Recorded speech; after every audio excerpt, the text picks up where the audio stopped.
하나님의 말씀은 요한계시록 12장 12절, 요한계시록 2장 12절 말씀을 13절 말씀까지 다 같이 합독해 올리도록 하겠습니다. 요한계시록 2장 12절로 13절을 합독합니다. 버가모 교회의 사자에게 편지하기를 좌우에 날선 검을 가진 이가 가라사대 내가 어디서 선 것을 내가 아노니 거기는 사단의 유가 있는데라. 내가 내 이름을 굳게 잡아서 내 충성된 증인 안내와 너희 가운데고 사단에 거하는 곳에서 죽임을 당할 때 나를 믿는 믿음을 저버리지 아니하였도다.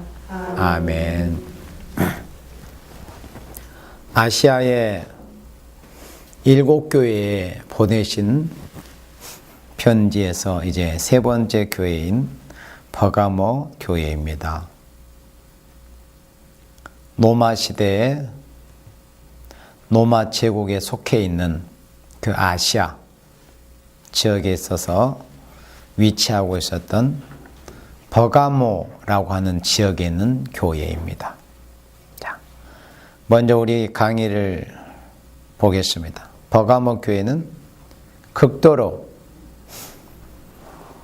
사단의 세력이 강한 위치에 있는 그런 교회였습니다.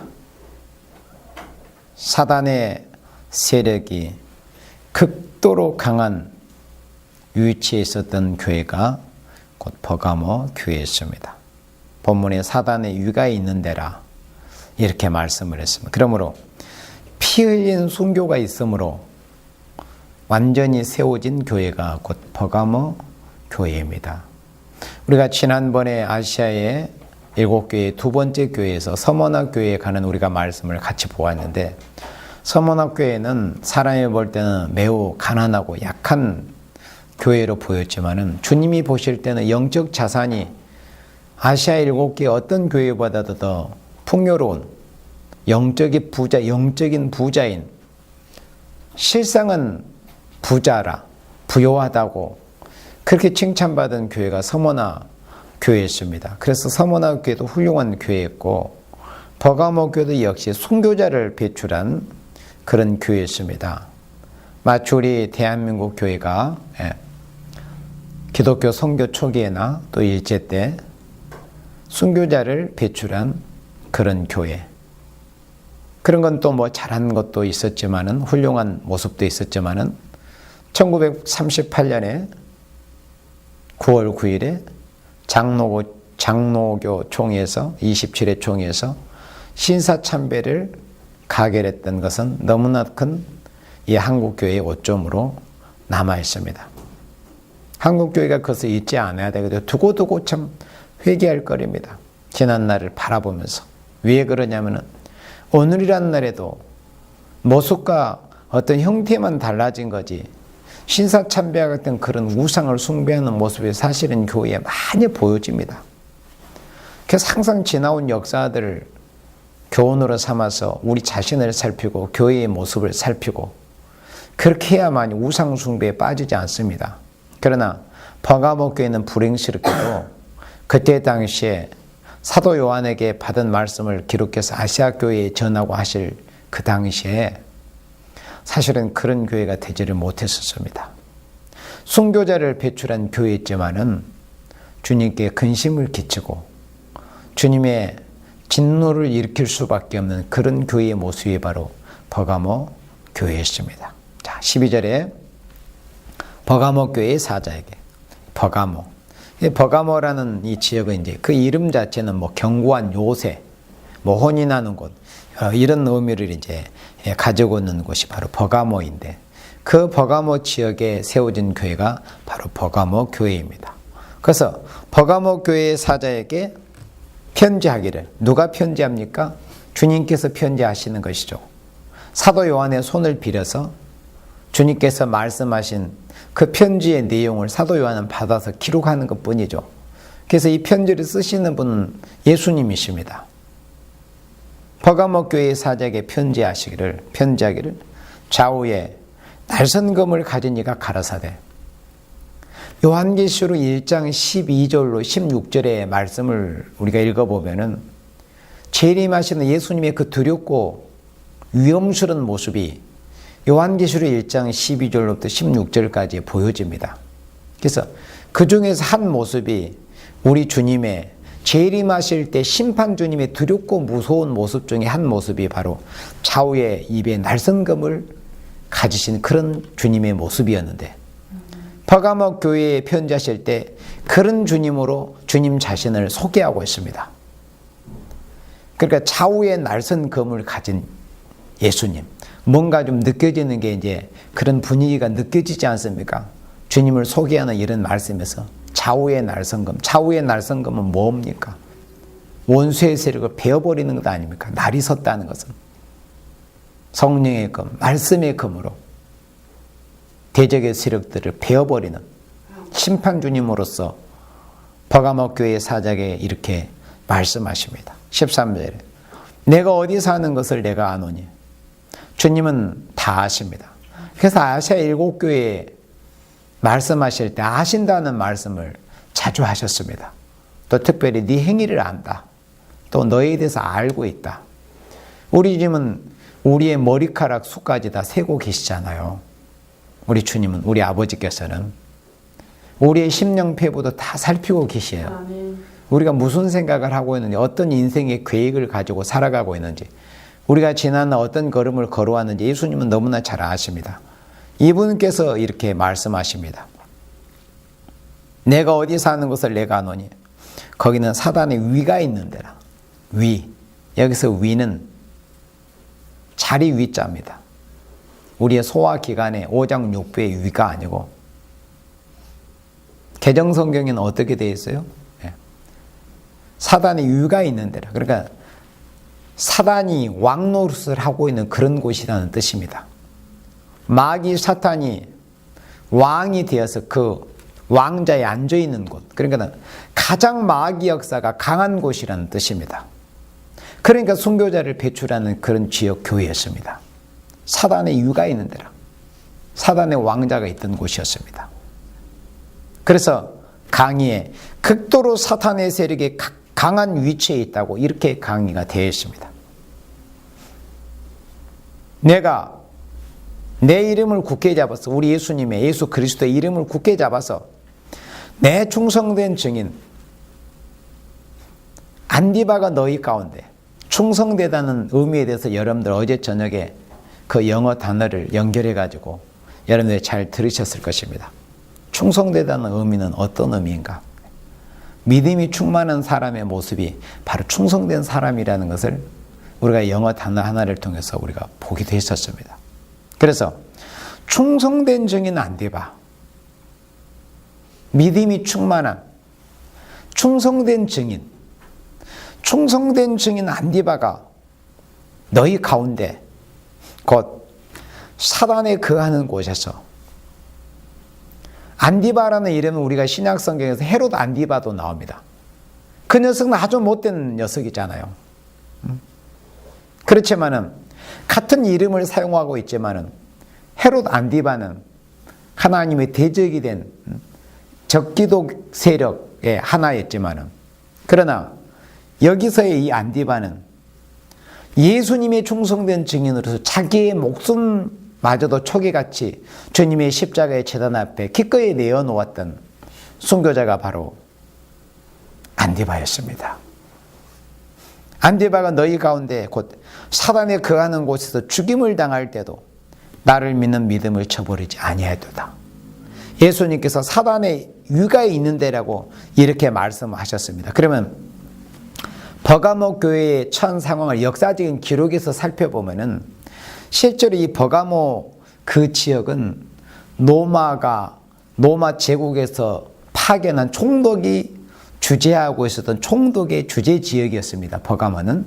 그리고 여러 우상의 신전들이 세워져 있었는데 그 중에서 특이한 것은 그 헬라 신화에 나오는 주신이 어떤 신이요? 제우스잖아요. 그러니까 그 헬라 신화의 우두머리를 껴긴 제우스 신전이 있었던 곳이 바로 버가모입니다. 그러니 얼마나 마귀 역사가 강한 곳이겠습니까? 거기에서 그치지 않고 로마의 황제를 신처럼 숭배하는 황제의 숭배가 성행하고 있었던 그런 지역이 바로 버가모 지역입니다. 그런 곳에 교회가 세워졌으니, 주님의 몸된 교회가 세워졌으니 얼마나 주의 종과 성도들이 힘든 그런 신앙생활을 했겠어요. 숭배의 사상을 가지지 않으면은 기독교 신앙을 지켜나가기 어려운, 예수님께 대한 신앙의 정조를 지켜나가기 어려운 그런 곳에 있었던 교회가 바로 버가모 교회입니다. 그래서 우리 역시도 우리 여호와 세일교회나 한국교회가 항상 그런 것을 생각을 해야 됩니다. 꼭 누가 이 공산권의 3분의 1 지경에서 북한 같은 데서 예수 믿다가 발각이 되면은 총살을 당하거나 정치범 수용소 끌려간다는 그런 환경에 굳이 있지 않더라도 우리 항상 그런 자세를 가지고서 순교적인 신앙과 순교적인 사상을 내가 가지고서 내가 육체는 이렇게 살아있지만은 비록 내가 살아서 순교적인 삶 생활을 해 나가야 되겠다. 이 신앙의 이런 마음의 자세를 가지고 있어야만이 다시 오실 재림 예수님을 맞이할 수 있는 초대교회로서의 사자로서의 사명도 할 수 있고 초대교회로서의 그 기능과 사명을 할 수가 있는 것입니다. 안디바와 같은 순교적인 이런 신앙 사상을 가지고 있어야 됩니다. 안디바는 지금으로부터 2000년 전에 실제로 살아계셨던 훌륭한 우리의 믿음의 선배님이십니다. 이분의 그 흔적은 어떤 역사적인 기록에서도 실제로 발견이 됐었습니다. 3세기 초에.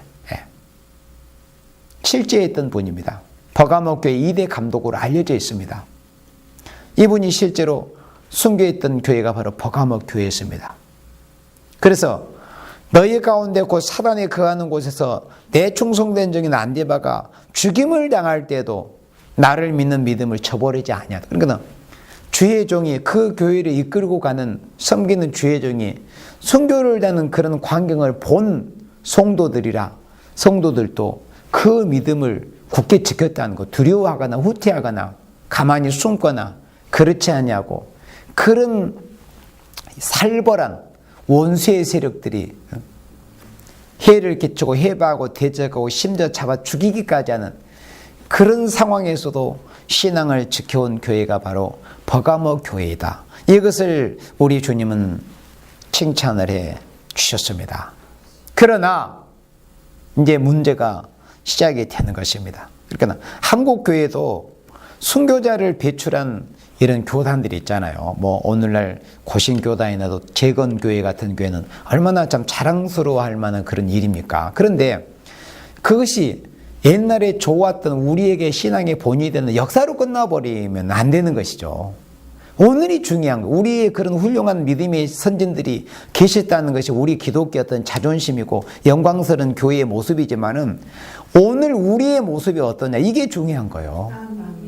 그런데 버가모 교회는 바로 그 점에서 주님께 너무나 큰 책망을 받을 수밖에 없는 교회.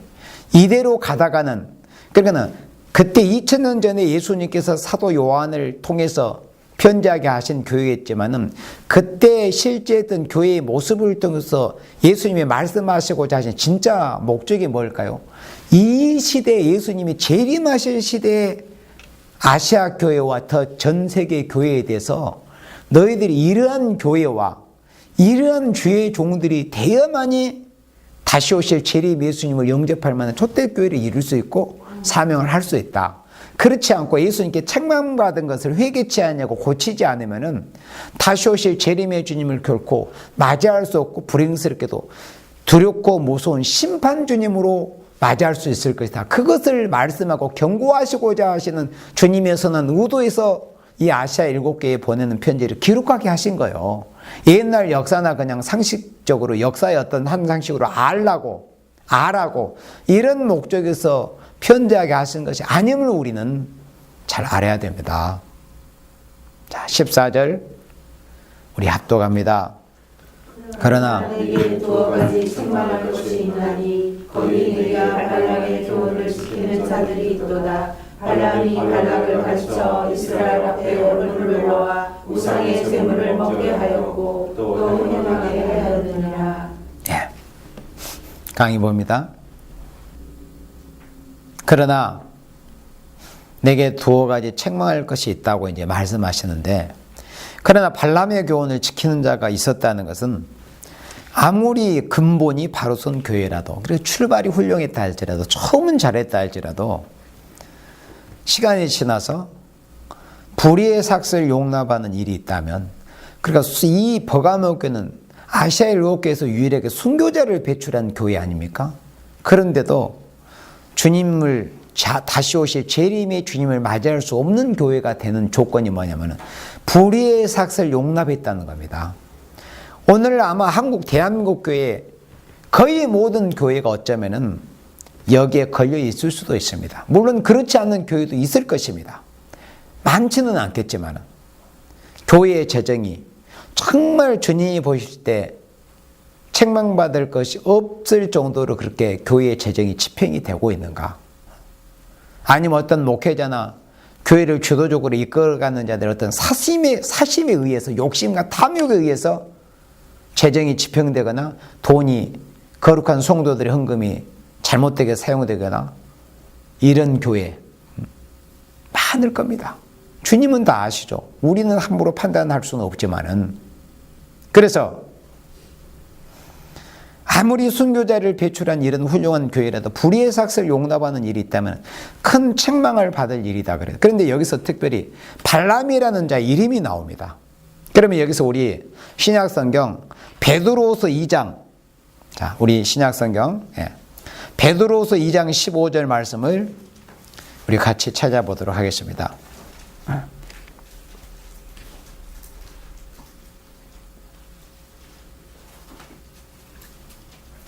자, 우리 베드로후서 2장 15절, 자, 합독합니다.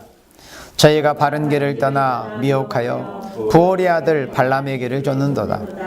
그는 불의의 삭슬을 사랑하다가 16절 자기의 불의를 인하여 책망을 받되 말 못하는 나귀가 사람의 소리로 말하여 이 선지자의 미친 것을 금지하였느니라.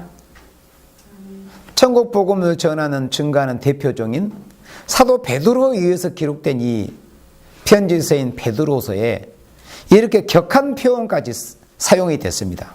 이 선지자의 미친 것을 금지했다는 거예요. 그러니까 발람은 주님의 시각에서 볼 때 이 미친놈이었습니다. 미친놈. 미친 자였습니다.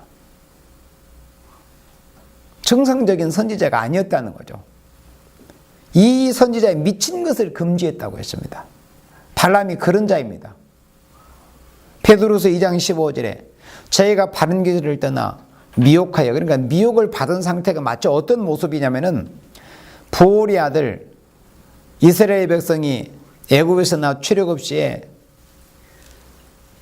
발락의 뇌물을 받고 불의한 싹을 받고 이스라엘을 저주해 달라는 그런 부탁을 받고 그 말을 들었을 때 벌써 그게 잘못된 말인 줄 알았지만은 그 마음속에 물욕이 있었어요. 물질에 대한, 돈에 대한 욕심, 물욕.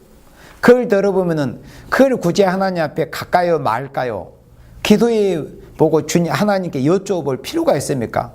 하나님의 사랑하시는 이스라엘 저주해 달라는 이런 부탁은 들을 가치도 없고 사탄아 물러가라 이렇게 한마디에 정리를 해버려야 되는데 그 마음속에는 욕심, 탐심이 있었기 때문에 하나님 갈까요? 가지 말까요? 그게 바로 욕심이 있었다는 거죠. 불의의 삭슬 사랑하는. 그래서 버가모 교회가 바로 그걸 용납하고 있었어요. 불의의 삭슬. 부올의 아들 발람에게를 따른다고 그랬습니다. 발람은 불의의 삭슬을 사랑하다가 자기의 불법을 인하여 책망을 받되 말 못하는 나귀, 그러니까 짐승이 사람의 소리로 말을 해가지고 이 선지자의 미친 것을 금지까지 했던 자가 바로 발람이었습니다. 그런데 버가모 교회에는 바로 그런 발람의 교훈을 지키는 자들이 있다는 거예요. 발람의 그 교훈을, 그러니까 교훈도 좋은 교훈이 있고 좋지 않는 교훈이 있어요. 우리가 본을 받고 따라야 될 교훈도 있지만 잘못된 교훈들이 있잖아요. 그런데 이 버가모 교회는 순교자까지 배출한 교회임에도 불구하고 물질에 약했는가 봐요. 불의의 싹, 돈과 물질, 불의의 싹을 용납했습니다. 발람의 교훈을 지키는 자리 있다. 그런데 발람이 발락을 다시 우리 요한계시록 2장 14절로 돌아옵니다. 발람이 발락을 가르쳐 이스라엘 앞에 올무를 놓아 우상의 제물을 먹게 하고 또 행음하게 하였느니라. 그래서 여기서 2장 14절에서 발람의 교훈에 대한 말씀하실 때는 이제 성경 본문에서는 삭세에 대한 말씀은 여기 나오지는 않았어요. 그러나 우리가 구약 성경을 민수기 성경을 읽어보면 이 발람이 어떤 자라는 것을 우리가 넉넉히 알 수 있고, 방금 베드로 후서 2장 말씀에서도 분명히 불의의 삭스를 사랑하다가 말 못하는 짐승이 입을 열어서 그 선지자의 미친 것을 금지했다고 이렇게 말씀을 하셨잖아요. 그러니까 일단 발람은 불의의 삭스를 사랑하고 한 가지가 더 추가되는데, 그게 뭐냐면 여기 본문에 우상의 제물을 먹게 했다는 겁니다. 발락가 이스라엘 앞에 올무를 와. 이때 우리가 이제 민수기 25장을 같이 보겠지만은 우상의 제물을 먹도록 미혹했습니다. 또 행음하게 하느니라.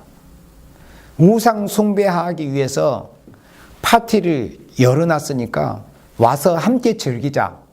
그래서 이 모압의 그 여인들을 미인계를 쓴 겁니다. 쉽게 모압의 여인들을 보내가지고 이스라엘 남자들을 꾀인 거죠. 그렇게 해서 함께 우상 섬기는 그런 이 우상한테 제사하는 그런 곳에 이제 미혹에서 끌어들여가지고 우상을 숭배하게 하고 우상의 제물을 먹게 하고, 또 그곳에서 그 우상을 섬기는 일에 있어서 우상을 섬기는 일에 전담하고 그런 일만 하는 그런 그 우상 신전에는 옛날에 그런 그 창녀들이 있었습니다.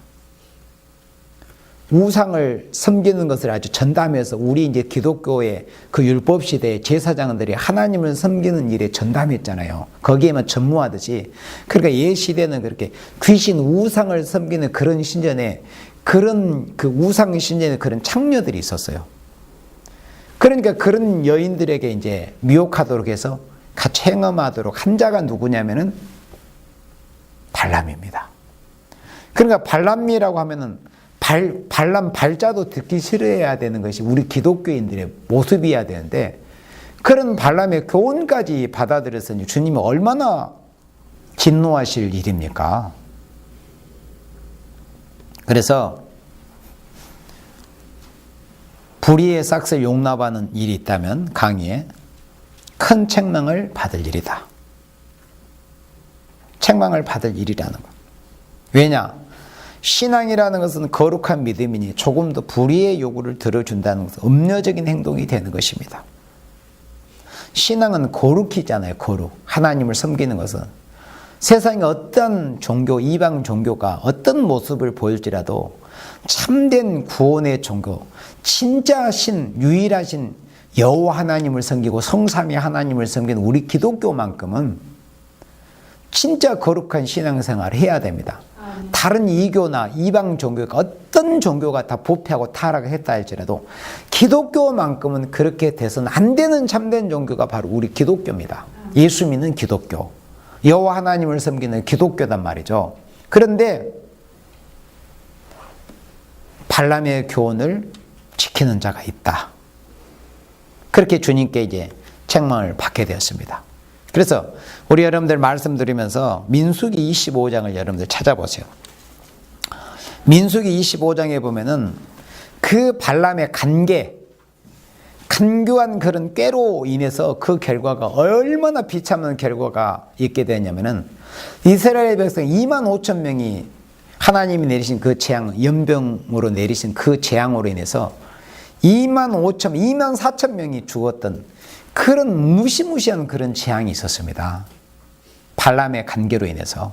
자, 우리 민수기 25장 1절에 이스라엘의 시딤에 머물러 있더니 그 백성이 모압 여자들과 음행하기를 시작했습니다. 이제 여기에 대해서 민수기 22장에서 쭉 읽어보면 발락에 대해서 이제 발락으로부터 뇌물을 받고 또 거기 가고 이 발람이 저주하려고 했는데 하나님이 그렇게 하지 못하도록 입술과 혀를 주관해서 오히려 반대로 이스라엘을 축복하도록 하는 그런 일들이 이제 있었어요. 그 어간에. 그리고 이제 그런 일들이 다 실패로 돌아갔습니다. 그리고 나서 이스라엘이 시딤에 머물러 있더니 그 백성이 모압 여자들과 음행하기를 시작을 했어요. 그러나 여기서 보면 도대체 무슨 일이 어떻게 되는지를 잘 몰라요. 이 이면에 누가 있는지, 누구의 관계나 어떤 사주에 의해서 이런 일이 벌어지고 있는지 잘 모르잖아요. 그러니까 성경은 잘 읽어봐야죠.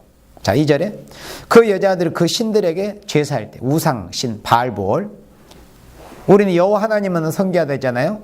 예수 그리스도만 믿고.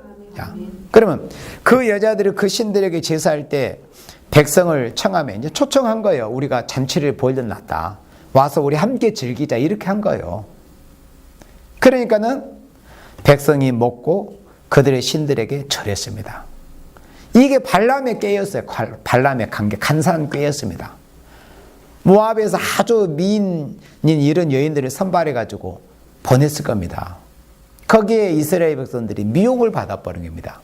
그러니까 지금 이 버가모 교회의 영적 상태가 그런 상태에 있는 겁니다. 발람의 그 창꾀에 넘어가가지고 우상의 재물을 먹고 불의의 삭슬 용납하고 주님이 진노하실 이런 모습을 보이고 있는 영적 상태에 있는 교회가 바로 버가모 교회였습니다. 이런 교회가 되면 예수님의 재림을 맞이할 수 있겠습니까? 회개해야죠. 3절에 이스라엘이 바알보엘에게 부속된지라 여호와께서 이스라엘에게 진노하셨습니다. 진노하시라. 이런 모습을 보고 하나님이 진노하시지 않겠습니까, 여러분들? 그러니까 오늘의 이 교회, 한국교회나 전 세계 교회의 모습을 보실 때 하나님께서 오늘의 교회들의 그 영적 상태나 하나님의 백성의 이름은 이 성도들이라고 이름하는 이런 사람들의 모습이 정말 오직 예수 그리스도만을 사랑하고 위하고 여호와 하나님의 영광 하나만을 목적하는 삶 외에 다른 것을 위하고 살아가고 이런 모습들이 마치 이 옛날 그때 당시에 2000년 전에 버가모 교회가 발람의 교훈을 따르고 불의의 삭슬 살아가고 이런 모습들이에요. 이스라엘 백성들이 광야에서 우상 섬기는 자들에게 미혹을 받아서 죄를 범하고 음행하는 이런 모습들입니다. 영적 음행. 이 육적 음행은 말할 것도 없죠. 그러므로 인해서 여기 9절에 이제 결론이 보입니다. 9절로 그 연병으로 죽은 자가 24,000명이었더라 그랬습니다. 사람이 여러분들 24,000명이 한꺼번에 죽는다는 생각을 해보세요. 얼마나 두려운 일입니까? 자기 집에서 키우는 가축이 2만 마리가 죽었어도 얼마나 슬퍼할 일입니까? 그런데 천하보다 귀한 생명 사람이 24,000명이 죽었다니까요. 발람의 그 꾀에 넘어가가지고 발람의 꾀에 넘어가서 우상을 숭배하고 우상의 재물을 먹고 또 그 우상 섬기는 이방 여인들과 음행까지 하고 이방 여인들과 음행까지 하고 그러니 어찌 보면 하나님께서 내리시는 진노가 적다고도 말할 수 있겠죠. 이런 죄를 하나님 범했는데 다만 누구의 그 의로운 결단으로 인해서 이 정도로 멈춘 겁니까? 여러분들 잘 아시잖아요. 우리는 그런 엘르아살 아시죠? 네. 아론의 손자요 엘르아살의 아드님인 비느하스 그 대제사장이 되었던 그런 분의 신앙 사상을 가져야 됩니다. 결코 불의를 용납하지 말고 불의를 용납하는 자 내가 창을 들고 가서도 찔러버리겠다. 물론 그렇게 실제로 찌르다는 건 아닙니다. 오해해서는 안 됩니다. 그러나 그런 이 신앙과 사상을 가지라는 거예요.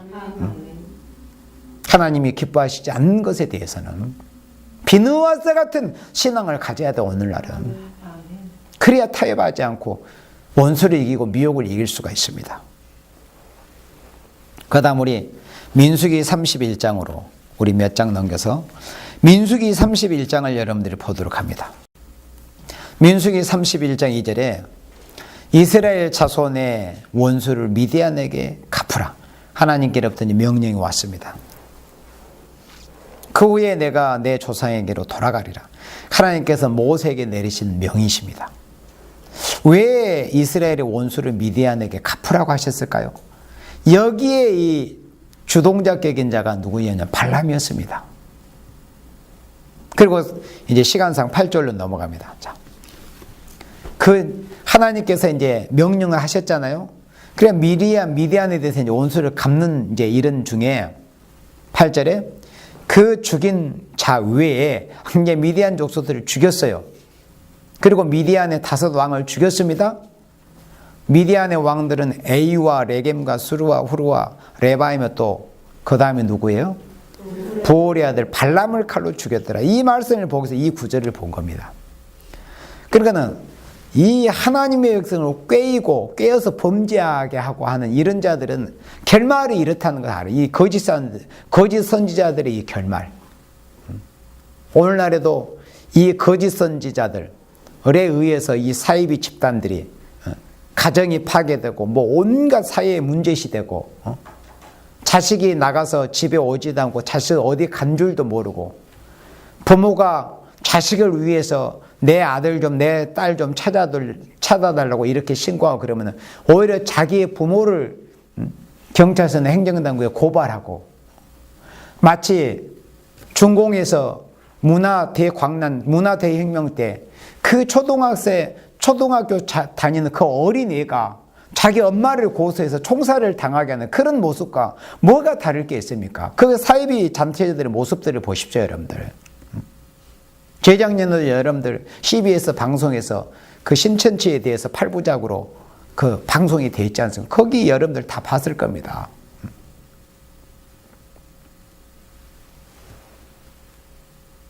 발람.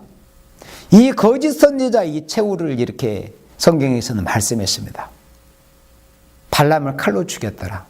하나님의 명이십니다. 그래서 남을 미혹해서 지옥으로 끌고 가던 자도 최후도 이렇게 처참한 최후를 맞이하거니와 미혹을 받은 자들에 대해서도 하나님은 죄 없다 하지 않으신다는 이 사실을 우리가 명심을 해야 됩니다. 거짓 선지자들에게 미혹을 당한 자들이 전 알지 못해서 뭐 핑계할 수가 없는 거예요. 미혹한 자나 미혹을 받은 자나 하나님 앞에 죄는 같습니다. 죄의 중량, 경중은 물론 약간의 차이도 있겠죠. 그러나 죄는 다 있습니다. 내가 몰라서 미혹받겠다는 핑계입니다. 여러분들. 제발 미혹받지 않아야 됩니다. 거짓 선지자들에게. 16절에 15절에 자 31장 15절로 갑니다. 모세가 그들에게 이르되 너희가 여자들을 다 살려두었느냐. 그러니까 하나님께로부터 모세를 통해서 명령이 전달이 되는데 여자들을 살려두었어요. 그래서 16절에 보라 그 여자들 이들이 발람의 꾀를 좇아 이스라엘 자손으로 부올의 사건의 여호와 앞에 범죄하여 여호와의 회중에 연병이 일어나게 한 그 여인들이 바로 이 모압 여인들인데 이 여인들을 살려두었느냐 그랬습니다. 다 죽여라. 그래서 이 미혹의 사건이 일어나면은 미혹하는 자는 물론이거냐 그와 관련된 여러 사람이 피해를 당하고 고통스럽고 불행스럽고 불행하게 결말을 맺는다는 이 사실을 우리가 잘 알아야 됩니다. 그래서 신앙은 사상 문제입니다. 이스라엘을 저주해달라는 말을 듣고 여러분들 기도해 볼 필요가 있습니까? 그런 걸 기도합니까? 이 하나님이 사랑하시는 백성을 저주해 주라는 그 말은 살펴볼 것도 없이 그는 마귀의 소리잖아요. 그런데 왜 발람이 자꾸 하나님께 기도하는 모습을 갖춰서 그렇게 했어요? 마음속에 욕심 때문에 그랬다. 욕심. 제발 욕심 좀 없애세요. 탐심, 사심, 욕심 좀. 그 욕심, 탐심이라는 것이 골로새에서는 우상 숭배라는 것을 하나님의 성령께서 말씀하셨다니까요. 불의와 타협하는 자를 성직자로 세우면 초대교회가 될 수 없습니다. 초대교회가 되지 못하는 타협이 있었기 때문에 타협이 있다면 초대교회가 되지를 못합니다. 발람의 교훈의 특징은 뭐냐면 교훈은 그럴듯 그러니까 거짓 선지자들도 겉으로 이렇게 몇 마디 들으면 그럴듯하게 들려요. 그런데 이 발람의 교훈은 그럴듯한데 그 사상 속이 벌써 틀린 겁니다. 발람의 교훈은 겉은 그럴듯해도 그 속에 잘못된 물욕, 욕심, 탐심, 야욕, 영웅심 이런 것들이 있는 겁니다. 물욕이 한 곳 속에 있어요. 다만 말씀은 그 물욕이라는 욕심을 채우기는 한 수단에 불과한 거예요. 그런 자들에게. 그런 자들에게는 뭐 말씀이니 지인이 이런 것은 설교니 이런 것은 아무리 말 잘하고 뭐 기도를 청산유수같이 하고 설교를 청산유수같이 해도 자기 속에 이속 그런 어떤 물욕 반란 같은 또 불의의 싹을 용납하고 교회의 어떤 이 재정이나 물질을 무슨 자기 사금고의 어떤 자기 돈처럼 이렇게 생각을 해가지고 이런 식으로 하는 전부 발람에 해당되는 자들입니다. 발람에 해당되는 자들. 한국교회도 순교의 터위에 세워진 교회 아닙니까? 교회에 이 발람의 교훈이 그쳐져야 재림의 주님을 맞이할 수 있습니다. 겉으로는 옳은 척하면서 내막이 다른 자들이 바로 발람의 교훈을 따라가는 자들입니다. 겉으로는 옳은 척합니다. 선지자인 척, 하나님의 종인 척. 그러나 마음속에 욕심이 있는 거예요. 돈과 명예에 끌린다면 전부가 발람입니다. 그 다음 우리 15절 16절 합독합니다. 이와 같이 내게도 니골라당의 교훈을 지키는 자들이 있도다. 16절 합독합니다. 그러므로 회개하라. 그리하지 아니하면 내가 내게 속히 임하여 내 입의 검으로 그들과 싸우리라.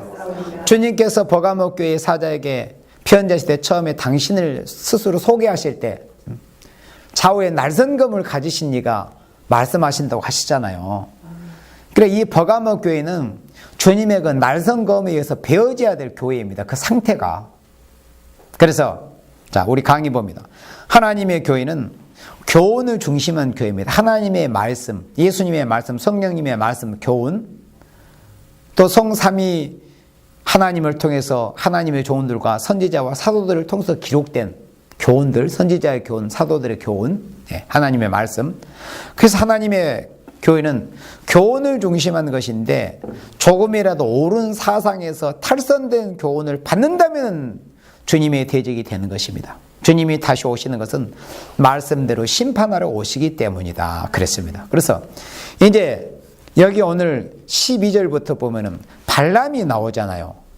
그죠? 네. 근데 15절에서는 이제 니골라가 나와요. 사도행전 여러분들 6장에서 처음으로 니골라라는 이름을 들었어요. 7 집사 중에 한 사람. 그런데 이 성경에 보면 니골라가 딱 2사람 나요. 신약 성경밖에 안 나와요. 7 집사 중에 유대교에 입교에 있던 니골라. 그리고 여기서 뭐 뜬금없이 니골라라는 자가 니골라 당으로 또 나옵니다. 그러니까 뭐 성경에는 자세히 이렇게 기록은 없어요. 딱 2번 나오니까. 그런데 이 자가 이 자와 이 당이 어떤 자라는 것을 이미 우리는 충분히 알 수 있습니다. 발람과 연결이 되어 있기 때문에. 그러니까 구약하면은 발람이고 신약 초대교회 하면은 니골라입니다. 구약하면 발람이요. 초대교회는 니골라입니다. 또 이 말세 재림의 주님을 맞이할 지금 이 시대는 자칭 유대인입니다. 구약은 발람, 초대교회 때는 니골라, 그 다음에 재림의 주님을 맞이할 이 마지막 시대는 성경에 자칭 유대인이라고 그랬습니다. 다 같은 녀석인데. 그런데 특이한 것은 이제 이 말씀을 준비하면서 이렇게 보면은 그 니골라의 어원이 헬라어로는 리카라원입니다. 니골라의 어원이 헬라어로 리카라원. 그리고 발람의 어원은 발람은 히브리어입니다. 니골라는 헬라어고 니콜라이죠. 발람의 어원은 히브리어로 발라암인데 근데 희한하게도 니골라와 발람의 방언은 물론 달라요. 니콜라는 헬라어잖아요. 니골라는. 그리고 발람은 히브리 방언이요. 그런데 방언은 다른데 뜻이 희한하게도 같아요. 우리 입장에서는 희한하지만 하나님은 다 아시잖아요. 그러니까 이 이름의 뜻이 뭐냐면 백성의 정복자라는 거예요. 그러니까 정복도 정상적으로 뭐 바른 교훈을 가르쳐가지고 선한 영향을 주고 선한 교훈 안에서 하나를 이루게 하면 얼마나 좋은 정복자입니까? 예수님처럼. 나폴레옹이 죽어가면서 그랬다고 그랬잖아요. 예수님은 사랑으로 세상을 정복하신 분이다.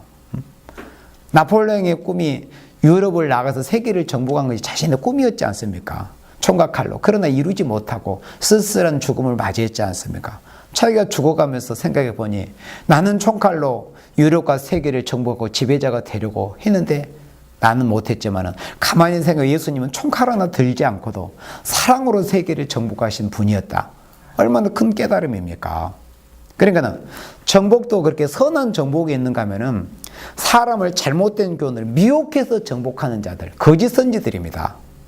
그리고 오늘날 이 사회비 집단이 뭡니까? 그 거짓 선지자들이 거짓되고 잘못된 사탄의 교훈을 가지고 사람들의 마음을 정복한 상태가 아닙니까? 발람과 같고 니골라와 같은, 또 성경에서 요한계시록의 자칭 유대인입니다. 그런 자들이. 자, 그러면은 율법 시대와 은혜 시대와 환란 시대를 비교해 보면은 이 니골라의 교훈이 어떠하다는 것을 우리가 쉽게 비교해 볼 수가 있습니다. 아까도 말씀했지만은 율법 시대, 그러면 시대적으로는 율법 시대와 은혜 시대와 이 마지막 시대, 환란 시대, 세 시대를 비교하면은 율법 시대의 거짓 선지가 누구였냐면 발람이었어요.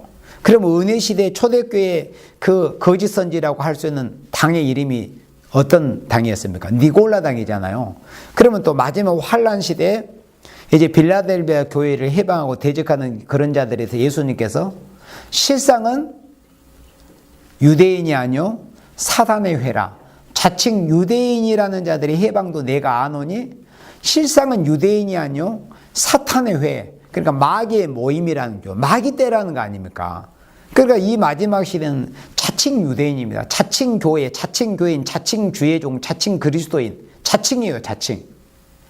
그리고 초대교회 시대는 니골라의 교훈, 니골라다. 또 출애굽 때 율법 시대는 하나님의 백성을 저주하고 불의의 싹쓸을 받고 하나님의 백성에 큰 피해를 입혔던 발람. 그럼 이제 시대를 여러분 새 시대, 또 새 인물. 그러면 이 발람이 그때 대적했던 하나님의 종은 모세이고 하나님의 백성이었어요. 또 하나님을 대적한 거죠. 그리고 이 발람이 무슨 일을 했어요?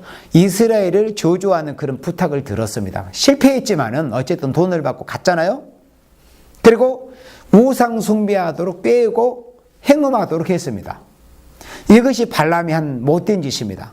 그러면 니골라당은 왜 여기서 그때 당시 예수님께서 버가모 교회에서 니골라당의 행위를 특별히 미워하신다고 하셨겠어요? 예수님의 교훈, 예수님이 하신 말씀, 하나님의 말씀, 예수님이 누구를 통해서 말씀하셨을까요? 사도들을 통해서 말씀하시지 않습니까? 그러니까 사도들을 대적한, 사도의 교훈을 대적한 자들이 바로 니골라당이었다는 것을 알 수 있어요. 예수님의 십자가 부활의 진리를 대적하는 사도들의 교훈을 대적하는 자들이 바로 니골라당입니다. 그러면 이 마지막 시대 자칭 유대인, 예수님이 그 정체를 밝히셨잖아요. 빌라델비아 교회를 대적하는 자는 자칭 유대인이다. 사탄의 회다. 진짜 유대인이 아니고 그러니까 영적 유대인. 오늘 이 시대 영적 유대인 예수님의 교회잖아요. 그러면 자칭이 아니고 진짜 영적 이스라엘이 또 입맞은 이스라엘이 돼야 되는데 예수님이 인정해 주시는 스스로 유대인, 스스로 이스라엘, 스스로 입맞은 종, 입맞은 자 이렇게 하는 이 자들이 다 자칭입니다. 예. 그래서 이 니골라당의 교훈을 지키는 자들이 자칭 유대인들입니다. 발람의 교훈을 따르는 자들, 불의의 삭슬을 용납하고 우상을 숭배하고 음행하는 이런 자들이 바로 발람의 교훈, 곧 니골라당의 교훈을 지키는 자들, 곧 누구라고요? 자칭 유대인이다 하는 것입니다. 그래서 출애굽 때 약속의 땅인 가나안을 향해서 가고 있을 때 이스라엘을 대적했던 거짓 선지자가 발람. 또 은혜 시대에 천국을 향해서 예수 믿고 천국 가는 그런 여정에서 하나님의 주님의 몸된 교회를 대적하고 사도들을 대적했던 자들이 니골라다. 이 마지막 시대 예수님 다시 오셔서 이 땅에 하나님의 세례 행하셔서 이 땅에 이루어질 그리스도의 나라, 그리스도의 왕국, 천년왕국, 아름다운 새 시대를 가는 여정에서 이 진리와 진리를 대적하는 자들이 자칭 유대인들, 니골라당에 해당이 된다 하는 말씀입니다. 아멘. 그래서 애언의 말씀을 전하는 교회를 해방하면은 자칭 유대인이 된다는 것을 알아야 됩니다. 이 마지막 시대, 애언의 말씀, 시대적인 예수님의 재림의 진리를 증거하는 종과 교회를 대적하면은 그는 자기든 알지 못했든 알고 하든 간에 만약에 예수님께서 이 예수님이 다시 오실 때는 예언의 말씀을 읽고 또 지키라는 게 예수님의 명령이잖아요. 우리의 어떤 자의적인 해석이 아니고. 그러면 예수님께서 이 마지막 시대 예수님이 재림하실 때 예언의 말씀을 읽고 두고 지키고 전하라고 하시는데 그걸 대적하는 자들이 자칭 유대인에 해당이 되고 니골라당에 해당이 되고 발람의 교훈을 따르는 자들이 해당이 된다 하는 말씀입니다. 자, 우리 17절 합독합니다. 귀 있는 자는 성령의 교회들에게 하시는 말씀을 들을지어다. 이게는 그에게는 내가 감추었던 만나를 주고 또 흰 돌을 줄 터인데 그 돌 위에 새 이름을 기록한 것이 있나니 바른 자밖에는 그 이름을 알 사람이 없느니라. 강의 봅니다. 우리 요한계시록 강의, 하나님이 밝혀주셔서 기록하도록 하신 우리 여호와 세일교회를 통해서 내려주신 정말 진리 바른 요한계시록에 해서 강의, 우리 인터넷 홈페이지에 요한계시록 강의에 들어가면 누구든지 다 볼 수 있습니다. 자, 강의 봅니다. 그러므로 성령이 요구하는 것은 발람적인 미혹의 세력을 이기는 자가 되야만. 성령이 교회들에게 이 시대에 뭘 요구하시느냐? 발람의 미혹을 이겨라 제발. 니골라당의 교훈을 분별해서 니골라당의 교훈을 따라서는 안 된다. 자칭 유대인의 해방을 넉넉히 너희들이 이겨내라. 그것이 바로 성령이 요구하시는 겁니다. 이 시대 주님의 몸된 교회들에 대해서. 그래서 성령이 요구하시는 것은 발람적인 미혹의 세력을 이기는 자가 되어야만 감추었던 만나가 시대적인 진리의 말씀입니다. 미혹을 이겨야만이 진리가 귀에 들리고 진리가 눈에 보이지, 미혹에 빠져버리면 아무리 진리를 펼쳐주고 듣도록 전해줘도 미혹에 빠진 상태가 되면 진리를 바로 볼 수가 없어. 성경을 열어도. 그리고 들어도 바로 들을 수가 없어요. 미혹된 상태에 있으면. 그런데 미혹을 이기는 자가 되면 진리가 바로 보이고 바로 들리게 되는 거예요. 그래서 이기는 자가 돼야만 감추었던 만나가 되는 진리를 바로 먹게 된다. 먹는다는 건 우리가 하나님의 말씀 길을 통해서 먹잖아요. 심령으로. 그리고 흰돌과 같은, 흰돌은 왕권을 상징합니다. 흰돌과 같은 왕권의 새로운 이름을 받게 된다는 것이다. 그랬습니다. 그래서 우리는 겉과 속이 같아야 된다. 그리고 특별히 우리 예수 믿는 사람은 금전에 깨끗해야 돼요. 물질에 깨끗해야 됩니다. 하나님 보실 때 특별히 물질이 깨끗하지 않은 발람의 교훈에서 벗어나지 못한 사람입니다. 발람의 사상이 없으면 감추었던 만나가 내리고 감추었던 만나를 받아 먹을 수 있습니다. 발람의 사상이 인생들에게서 다 빠져나가면 세상의 허탄한 욕심들, 물욕들, 우리는 예수님께 대한 소망을 가진 볼 세상 것에 대해서 그리 욕심을 가질 필요가 뭐 있습니까? 그러니까 만나가 내리지 않는 겁니다. 예배를 들어도 은혜가 내리지 않는 게 바로 욕심 때문에 그런 겁니다. 다른 게 아닙니다. 그래서 감추었던 만나를 내리는 강단 생활이 없으면 재림의 주님을 영접할 수가 없습니다.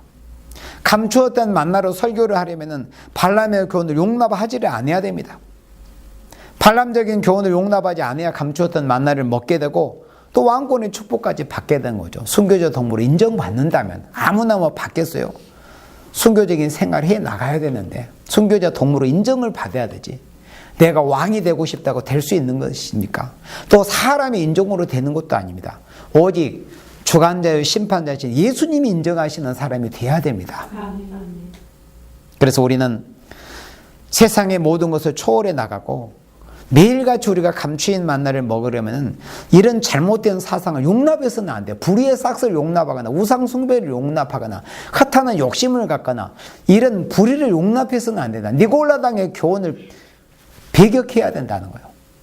그래야 감추었던 만나를 우리가 먹을 수 있다. 그래서 우리는 자 결론적으로 안디바와 같은 버가모 교회 순교자셨던 그 충성된 종, 안디바 같은 충성된 증언으로서 우리는 발람의 교훈, 니골라당의 교훈을 때려 부시고, 그러니까 안디바와 같은 그런 증인의 심정을 가지면 발람과 니골라당의 자칭 유대인의 교훈을 이길 수 있겠어요? 못 이기겠어요? 이길 수 있죠.